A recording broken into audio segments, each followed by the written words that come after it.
दोस्तों, आज की हमारी कहानी कहती है कि जीवन में हर दिन कुछ नया करने का एक मौका होता है। अपने सपनों का पीछा करने का एक नया अवसर होता है। लेकिन कभी कभी हमारा जीवन कठिनाइयों और उलझनों से घिर जाता है। कभी कभी हमें ये महसूस होता है कि हमने अपने जीवन का कीमती समय बर्बाद कर दिया है या हमने अपने महत्वपूर्ण अवसरों का फायदा नहीं उठाया है। कभी कभी ऐसा होता है कि हम अपने ही विचारों में खो जाते हैं, जैसे क्या हो सकता था, क्या होने वाला है और भविष्य में आगे क्या होगा। मैंने ऐसा क्यों किया, मेरी इसी वजह से ये काम नहीं हुआ, मेरा ऐसा करने से ये काम नहीं हुआ। और फिर व्यक्ति ये मानता है कि उसने अपना कीमती समय गवा दिया है, कीमती अवसर गवा दिया है।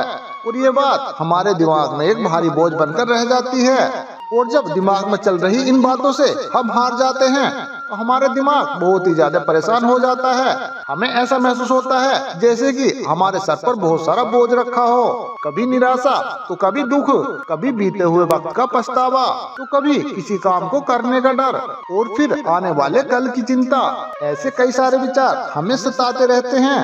तो आइए आज की इस बोध कहानी के माध्यम से हम जानते हैं कि छोटे मौकों पर गौर करने के बारे में गौतम बुद्ध ने हमें क्या सिखाया है। इससे पहले कि हम कहानी में खो जाएं, आप जल्दी से हमारे चैनल को सब्सक्राइब कर लीजिए, वीडियो को लाइक और अपने दोस्तों में शेयर जरूर कर दीजिए। तो आइए समय बर्बाद न करते हुए आपको सुनाते हैं ये कहानी। बहुत समय की बात है, एक गाँव में साबुन का एक व्यापारी रहता था, जिसका एक बेटा भी था। वह व्यापारी दिन रात मेहनत करता था ताकि वह अपने परिवार को चला सके, अपने परिवार का पालन पोषण कर सके।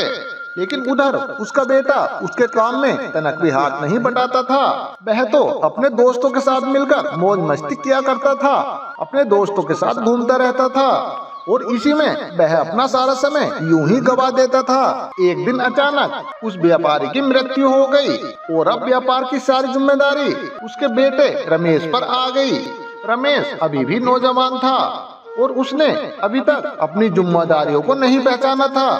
एक दिन वह शाम के समय अपनी साबुन की दुकान पर बैठा हुआ था और मन ही मन यह सोच रहा था, मैंने अपने जीवन में बहुत सी गलतियां की, मैंने अपने जीवन में बहुत से मौके गवा दिए और अब तो लगता है कि मैं जीवन भर इसी दुकान पर बैठा रह जाऊंगा और मैं इससे आगे कुछ भी नहीं कर पाऊंगा। रमेश यह सोच ही रहा था कि उसकी आंखों में आंसू आ गए।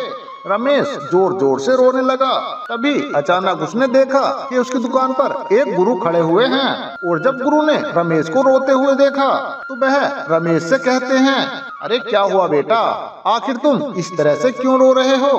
तुम्हारे जीवन का हर एक पल तुम्हारे लिए कीमती तोहफा है, उसे इस तरह से तुम यूं ही व्यर्थ मत करो, अपने आंसू पोंछो। उन गुरु की बात सुनकर रमेश शांत हो गया और अपने आंसू पोंछकर उन गुरुवर से कहता है, अरे रहने दीजिए गुरुवर, ये सब खाली कहने की बातें हैं। आज मैं जहाँ हूँ वहाँ से मेरा जीवन बहुत ही कठिन लग रहा है। आज से 1 वर्ष पहले मेरे पिताजी गुजर गए और उनके गुजरने पर इस दुकान पर कर्जदारों की लाइन लग गई और उन्होंने दुकान का सारा सामान उठा लिया। इस दुकान पर कुछ भी नहीं बचा, जिससे मेरे पास और कोई रास्ता भी नहीं बचा था। इसलिए मैंने अपना घर गिरवी रख दिया और कुछ पैसे उधार लिए और उससे फिर से मैंने ये व्यापार शुरू किया। अब ऐसा लगता है कि इसमें भी मेरा जीवन नहीं है, इससे भी मेरा गुजारा नहीं होगा, क्योंकि इसमें कोई खास कमाई नहीं हो रही है। मैंने तो ये सोचा था कि बड़े होकर मैं अपने पापा से भी ज्यादा पैसे कमाऊंगा, अपने पापा से भी ज्यादा नाम कमाऊंगा, लेकिन मुझे नहीं पता था कि मेरे साथ ऐसा हो जाएगा। आगे रमेश उन गुरुवर से कहता है, मैं सच बताऊं तो मैं बचपन से ही बहुत तेज था, हर बात में मैं बहुत ही आगे रहता था, बात करने में मैं बहुत चतुर था, क्लास में पढ़ाई में मैं सबसे आगे था और बातों में तो मैं सबका उस्ताद था। चाहे बातें किसी भी तरह की हो, चाहे वह राजनीति की हो या फिर खेल कूद की, मुझे बातों में कोई भी नहीं हरा पाता था। मैं बातों में सबका गुरु था और मुझे अच्छी तरह से याद है मेरे पापा जी भी मुझसे यही बात कहते थे कि बेटा तुम बहुत चतुर हो, लेकिन तुम अपनी चतुराई का इस्तेमाल अपनी पढ़ाई में करो, अपनी बुद्धि अपनी पढ़ाई में लगाओ, जिससे आगे चलकर तुम्हें इस दुनिया को देखने का मौका मिलेगा। अन्यथा तुम्हें भी दुकान पर बैठना पड़ जाएगा। लेकिन तब मैंने उनकी एक भी ना सुनी और आज मुझे अपने पिताजी की हर बात याद आती है। मैं तो कोई और ही व्यवसाय करना चाहता था और उसके बारे में मैंने पहले से ही बहुत सारी तैयारियां कर ली थी। मुझे बहुत सारा काम करना था लेकिन मैं कुछ भी नहीं कर पाया। बस मैं मित्रों के साथ घूमता रहता था, मैं उनके साथ अपना समय बिताता रहता था। लेकिन अब मुझे यह लगता है कि मैंने अपना सारा समय बेकार में ही व्यर्थ कर दिया। यहाँ तक के मेरे कोई भी मित्र मेरे किसी काम का नहीं है। जब भी मैंने अपनी समस्या में उनसे पैसे मांगे, किसी ने भी मुझे 1 रुपया नहीं दिया। और जब भी मैं उन्हें अपनी समस्या बताता तो वे उसका समाधान भी मुझे नहीं दे पाते थे। इसलिए अब मुझे मित्रता भी बहुत ही बोझ सी लगने लगी है। लेकिन मुझे लगता है कि मेरे जीवन में एक न एक दिन फिर से बड़ा मौका आएगा, फिर से वह दिन आएगा जब मैं कुछ करके दिखाऊंगा, जब लोग मेरा नाम जपेंगे, रातों रात मेरा समय बदल जाएगा, मैं दुनिया का सबसे अमीर इंसान बन जाऊंगा और तब मैं ये दुनिया को दिखा दूंगा कि मैं कितना काबिल हूँ और मेरे जैसा कोई नहीं। उन गुरुवर ने रमेश की सारी बातें बहुत ही ध्यान पूर्वक सुनी और वह रमेश के इस अहंकार को बहुत ही अच्छी तरह से देख पा रहे थे। लेकिन रमेश इस बात से बिल्कुल अनजान था। तभी गुरुवर रमेश से कहते हैं, अरे बेटा, तुम मेरे साथ चलो, मैं तुम्हें कुछ दिखाना चाहता हूँ। इतना कहकर गुरुवर रमेश को एक तालाब के किनारे ले गए। उस तालाब के किनारे बहुत सारे छोटे बड़े पत्थर पड़े हुए थे। तभी उन पत्थरों की तरफ इशारा करते हुए गुरुवर रमेश से कहते हैं, बेटा, तुम्हें जीवन में एक बड़े मौके की तलाश थी, तो लो आज ये मौका आ गया है। इस पर रमेश उन गुरुवर से कहता है, अरे गुरुजी, कैसा मौका? तभी गुरुवर पत्थर की ओर इशारा करते हुए रमेश से कहते हैं, बेटा, तुम तालाब के किनारे ये सारे पत्थर देख रहे हो। इन सभी पत्थरों में से एक पत्थर बहुत ही कीमती है जो किसी भी धातु को सोने में बदल सकता है। और यदि वो पारस पत्थर तुम्हें मिल गया तो तुम्हारी जिंदगी बदल जाएगी और तुम्हारी सारी समस्याएं हमेशा हमेशा के लिए खत्म हो जाएंगी और तुम जैसा चाहोगे वैसे ही अपना जीवन बिता सकोगे। यह सुनकर रमेश बहुत खुश हुआ और वह उन गुरुवर से कहता है, हे गुरुवर, आप ये बताइए, मैं इतने सारे पत्थरों में से आखिर उस पत्थर को कैसे पहचानूंगा? तभी गुरुवर इस प्रश्न का जवाब देते हुए कहते हैं, रमेश, पारस पत्थर सभी पत्थरों से हल्का सा गर्म होगा जिसे तुम छूकर आसानी से पहचान सकते हो। आगे गुरुवर रमेश को चेतावनी देते हुए कहते हैं, लेकिन मेरी एक बात और याद रखना कि तुम्हारे पास केवल आज रात तक का ही समय है। अगर इतने समय में तुम पारस पत्थर ढूंढ सके तो तुम अवश्य ही जैसा चाहोगे वैसा होगा, अन्यथा आज का मौका भी ये तुम्हारे हाथ से निकल जाएगा। उन गुरुवर की बात सुनकर रमेश की आंखों में चमक आ गई, क्योंकि जिस मौके की तलाश रमेश को थी आज उसे वह मौका मिल चुका था। उसने तुरंत ही बिना देर किए हुए सभी पत्थरों को जांचना शुरू कर दिया। उसने पास ही बैठकर एक पत्थर को ध्यान से देखा, परखा और इसी तरह से वो बारीकी से एक एक पत्थर को छू कर देखता और तालाब में फेंक देता। उसे ऐसा ही करते करते करीब 2 घंटे बीत गए, लेकिन अब तक उसे वह पारस पत्थर नहीं मिला था, जिस कारण उसका मन बेचैन हो उठा। वह यह सोचने लगा कि कुछ देर में रात हो जाएगी और ऐसे में अगर वो पत्थर मुझे नहीं मिला तो मेरे हाथ से यह सुनहरा मौका निकल जाएगा। मुझे जल्दी ही उस पत्थर को ढूंढना होगा। और फिर रमेश तेजी से हर पत्थर को देखता, परखता और उसे तालाब में फेंक देता था। और ऐसे ही करते करते अचानक उसके हाथ में एक गर्म पत्थर आया, लेकिन जैसे कि उसकी आदत हो चुकी थी कि वो फटाफट किसी भी पत्थर को देखता, परखता और तालाब में फेंक देता। अचानक उसने उस गर्म पत्थर को भी हाथ में लिया, परखा, महसूस किया और तालाब में फेंक दिया। और तभी उसे एहसास हुआ, अरे मैंने ये क्या कर दिया? ये कीमती पत्थर मेरे हाथों में आ चुका था और मैंने उसे उठाकर तालाब में फेंक दिया। वह तुरंत ही तालाब में कूद पड़ा और तालाब की गहराई से उसने वहां से सभी पत्थर निकालने की कोशिश की, लेकिन अब तक रमेश को वह पत्थर नहीं मिल पाया था जो पत्थर हल्का सा गर्म था। और मिलता भी कैसे, क्योंकि वो पारस पत्थर भी पानी में जाकर और पत्थरों की तरह ठंडा पड़ चुका था। उधर गुरुवर दूर बैठे बैठे रमेश की हर एक हरकत पर नजर रखे हुए थे। तभी वह गुरुवर रमेश के पास आए और रमेश से कहने लगे, अरे रुक जाओ बेटा, ये तुमने क्या कर दिया? वह पारस पत्थर तुम्हारे हाथ में आ गया था, लेकिन तुमने उसे उठाकर तालाब में फेंक दिया। अब तो तुम्हारे हाथों से वो पत्थर भी गया और ये मौका भी। इस पर रमेश रोते हुए उस गुरुवर से कहता है, हे गुरुवर, कृपया करके मुझे कोई ऐसा उपाय बताएं जिससे मैं उस पत्थर को पहचान सकूं। तभी गुरुवर रमेश से कहते हैं, बेटा, यहाँ पर कोई पारस पत्थर नहीं है। वह पत्थर जो तुमने गर्म महसूस किया था, वह तो मैंने ही इस आग में गर्म करके तुम्हारे पास रखा था। यह सुनकर रमेश बहुत क्रोधित हो गया और उन गुरुवर से कहता है, हे गुरुवर, तुमने आखिर मेरे साथ ऐसा क्यों किया? इसके जवाब में वह गुरुवर रमेश से कहते हैं, अरे बेटा, जब मैं तुम्हारी दुकान पर आया था तो जिस प्रकार से तुमने सारी बातें मुझसे कही थी, उसी दौरान मैंने तुम्हारे भीतर एक अहंकार देखा था और उसी अहंकार को खत्म करने के लिए मैं तुम्हें यहाँ पर लाया था, क्योंकि मैं तुम्हें एक सीख देना चाहता था। इस पर रमेश उन गुरुवर से कहता है, हे गुरुवर, सीख?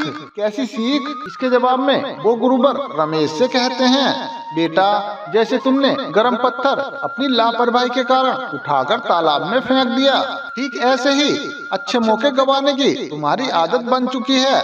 जैसे कि आज तुमने पारस पत्थर खोजने की तलाश में और किसी पत्थर पर ध्यान नहीं दिया, जबकि इस तालाब के किनारे बहुत ही बेशकीमती पत्थर हैं, जिन्हें केवल बेचकर ही तुम्हारा पूरा जीवन आराम से कट सकता था, लेकिन तुमने उन पर भी ध्यान नहीं दिया। उन्हें उठाकर तुमने तालाब में फेंक दिया। ठीक इसी प्रकार तुम केवल बड़े मौकों की तलाश में रहते हो, लेकिन तुम्हारे सामने जो छोटे छोटे मौके आते हैं, तुम उन पर ध्यान नहीं देते और तुम ये बात भूल जाते हो, अगर तुम्हें कोई बड़ा अवसर प्रदान करना है, तुम्हें पहले छोटे छोटे अवसरों पर ध्यान देना होगा। तुम उन छोटे छोटे अवसरों पर काम करके ही तुम बड़े अवसर प्राप्त कर सकते हो। उन गुरुवर की बात सुनकर रमेश को अपनी गलती का एहसास हो गया। तभी आगे गुरुवर रमेश से कहते हैं, बेटा, तुम बचपन से ही केवल बड़े मौकों का इंतजार कर रहे हो, जिस कारण तुम्हें हर दिन की कीमत दिखाई नहीं दे रही है और इसी कारण तुम आज तक अपने जीवन में कुछ नहीं कर पाए। तुम अपने जीवन में जो भी करना चाहते थे, वह सब तुमसे दूर होता चला गया, क्योंकि तुम तो केवल बड़े मौकों की तलाश कर रहे थे। लेकिन तुम्हें ऐसा नहीं करना चाहिए था। कभी भी किसी बड़े मौके का इंतजार मत करो। इस समय जो तुम्हारे सामने कर्म है, उसे ही सब कुछ मानकर उसमें डूब जाओ, क्योंकि जब तुम इस कर्म में डूब जाओगे, तभी जीवन में आने वाला सुनहरा मौका तुम्हें दिखाई देगा। तभी रमेश उन गुरुवर से कहता है, किंतु गुरुवर, मैं तो बचपन से ही बहुत तेज हूँ, मेरा दिमाग औरों से तेज चलता है, मैं तो बातें करने में भी दूसरों से बहुत तेज हूँ। लोग मुझे बुद्धिमान और चतुर कहते हैं, पर आखिर मुझसे गलती कैसे हो गई? मुझे आखिर अपनी कमियां क्यों नहीं दिखाई दी?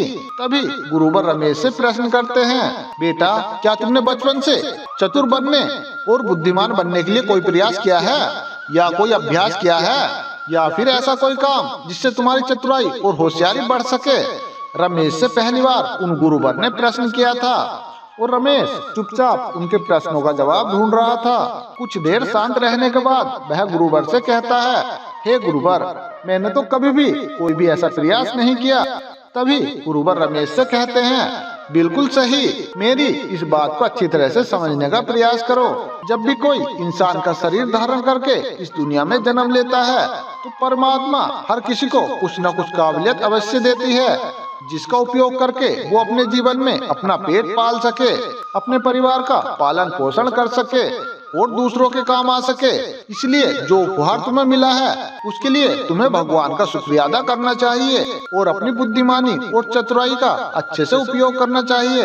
लेकिन याद रहे, कभी भी अहंकार को अपने ऊपर हावी होने मत देना और इसके लिए तुम्हें अपने भीतर विनम्रता उत्पन्न करनी होगी। और बुद्धिमानी तो वही है जो व्यक्ति लगातार इसे स्वीकार करता है कि मुझे कुछ नहीं आता और मुझे तो अभी बहुत कुछ सीखना है। वास्तव में वही बुद्धिमान व्यक्ति है जो गुरु के सामने, अपने बड़ों के सामने, अपने माता पिता के सामने, अपनी गलतियों के सामने अपने अहंकार को भूलकर उन गलतियों को स्वीकार करे और उनमें सुधार करे। तो फिर वो इंसान जीवन में आगे बढ़ता चला जाएगा और वह अपने जीवन में जो कुछ चाहता है और उसे हासिल भी कर पाएगा। तभी मोहन कहता है, हे गुरुवर, आप सही कहते हैं, लेकिन अब मैं क्या करूं? मुझे कुछ समझ नहीं आ रहा। मैं तो अपने साबुन के व्यापार में पूरी तरह से फंस चुका हूँ। अब मैं यहाँ से कैसे निकलूं? इसके जवाब में गुरुवर रमेश से कहते हैं, बेटा, तुम्हें कहीं भी जाने की आवश्यकता नहीं है। तुम जो काम कर रहे हो बस उसमें डूब जाओ, अर्थात तुम अभी इसी वक्त दुकान पर वापस जाओ और अपने काम को अच्छी तरह से संभालने का प्रयास करो। जब तुम इस काम में अच्छी तरह से डूब जाओगे तो तुम्हें बड़े बड़े मौके भी दिखने लगेंगे। इतना कहकर गुरुवर अपने मार्ग पर चल पड़े और रमेश अपनी दुकान पर वापस लौट आया। अगले दिन से रमेश ने एक नई शुरुआत की और वो अपने काम को मन से करने लगा। ऐसे ही करते करते उसका व्यापार बहुत ही आगे पहुंच चुका। आज रमेश बहुत ही अमीर इंसान बन चुका था और सभी लोग उसकी इज्जत कर रहे थे। तो दोस्तों, मैं उम्मीद करता हूँ इस कहानी से आपको बहुत ही ज्ञान मिला होगा। अगर आपको यह कहानी अच्छी लगी हो तो कमेंट बॉक्स में बोधाय अवश्य लिख दें और हमारी इस वीडियो को अपने दोस्तों में शेयर भी कर दें। तो मिलते हैं दोस्तों इसी तरह की एक और नई वीडियो के साथ। तब तक आप अपना ध्यान रखिए और हमेशा खुश रहिए।